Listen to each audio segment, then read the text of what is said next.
టూనా చేపల వేట ఎలా చేస్తారు, వీళ్ళు చేపలు ఎలా స్టోర్ చేసుకుంటారు అనేది అయితే ఎక్స్ప్లెయిన్ చేస్తాను. వీడియో అయితే చివరి వరకు చూడండి, చాలా ఇంట్రెస్ట్ ఉంటుంది.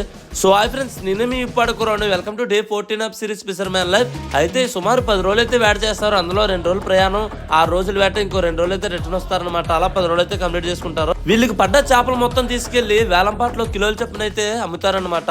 ఈ యొక్క బోటు వేటకెళ్తే మాత్రం 1,00,000 నుంచి 1,50,000 దాకా ఖర్చు అయితే అవుతుంది. సముద్రంలోకి వెళ్ళిన తర్వాత ఎంత గాలి ఉన్నా, ఎంత వర్షం ఉన్నా, ఎంత మంచు పడినా కానీ చేపల్లో అయితే మాత్రం వేట కంప్లీట్ చేసుకుని ఒడ్డుకైతే వస్తారనమాట. వీళ్ళు చూస్తున్నారు కదా, చేపలు అయితే ప్యాకింగ్ చేస్తున్నారు. ప్యాకింగ్ కూడా ఎక్సలెంట్. చేపలు కూడా సైజ్ వచ్చి 4 కేజీల నుంచి 5 కేజీల దాకా ఉన్నాయి ఒక్కొక్క చేప వచ్చి. ఐస్ కూడా పక్కనే అనమాట. స్టోర్ చేసినప్పుడు ఐస్ చాలా ఎక్కువ వేస్తారు, ఎందుకంటే చేప కండిషన్ ఉండాలంటే మెయిన్ ఐసే అనమాట. చూస్తారు కదా, చేప క్వాలిటీ మాత్రం ఎక్సలెంట్ క్వాలిటీ. ప్యాకింగ్ కూడా ఎక్సలెంట్ గా చేస్తున్నారు వీళ్ళైతే. టూనా మీద ఎవరికైనా కావాలంటే మాత్రం పైన నెంబర్ కాల్ చేసి ఆర్డర్ చేసుకోండి. క్వాలిటీ మాత్రం ఎక్సలెంట్ క్వాలిటీ ఇస్తాను. వీడియో నచ్చితే మాత్రం లైక్ చేయండి, షేర్ చేయండి. ఇలాంటి మరిన్ని వీడియోస్ మన అకౌంట్ ఫాలో.